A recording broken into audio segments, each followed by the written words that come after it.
tani waxay ahayd markii iigu horeysay ee aan diyaarad ku raaco anigoo fasax u aadaya guriga, laakiin isla daqiiqadii aan diyaaradda fuulay waxaan ogaaday in ilmo edeb daran uu qaatay kursigaygii. waxaan qarka u saarnaa inaan xanaaqo. markaas ayay shaqaale diyaarad ii timid, laakiin halkii ay ilmaha iga saari lahayd kursigayga waxay si toos ah ii geysay fasalka koowaad. isla waqtigaas Ella oo ah maamule shirkadeed waxaa dhibayay nin timo dhac leh oo ku xodxodanayay.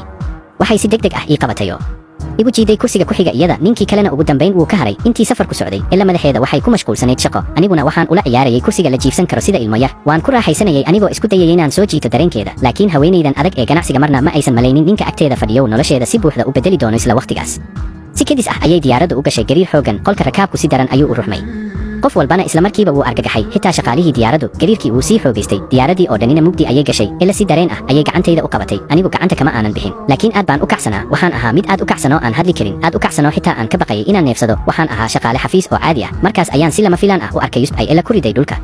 isla markiiba waxaan furay suunka kursiga oo aan daba orday, laakiin Ella horay ayay u raacday gaariga saaxiibteed wayna ka tagtay. maalintii xigtay waxaan xafiiska ku galay kalsooni buuxda. joogitaankaygu ixtiraam ayuu abuuray. qof walba wuxuu ii muujinayay dhoola caddayn qadarin ah, laakiin dhabarka gadaashiisa way iga maadsanayeen iyagoo igu tilmaamayay haweeney weyn oo qalafsan oo aan aqoon sida loo raaxaysto. anigu xantaas dan kama gelin, waxaan si buuxda diiradda u saarayay shaqadayda, anigoo doonayay inaan noqdo tifaftiraha guud ee xiga ee majalada. waxaanan filaynin madaxaygu jagadaas siiyo Jonah. waan naxay, waanan wareeray. anigu si cad ayaan uga mudnaa shaqadaas, laakiin hadalkii xigay ee madaxayga ayaa runtii igu dhacay.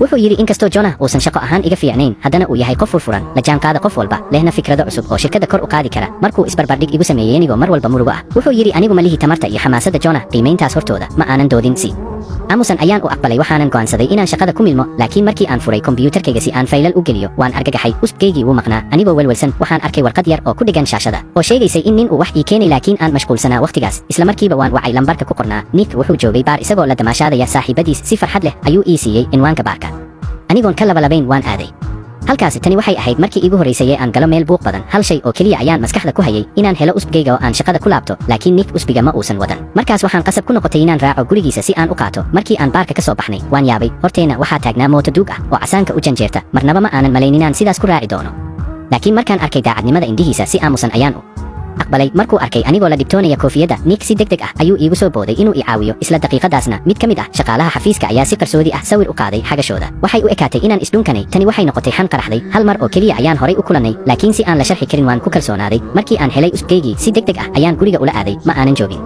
waan jeestay oo waan baxay, laakiin Nick wuxuu muuqday inuu weli wax ii sheego doonayo. diidmadaydu waxay si qoto dheer u taabatay qalbigiisa jilicsan, laakiin wiilkaasi marnaba ma malaynin waqti dhow aniga laftaydu aan noqon doono mid raadinaya.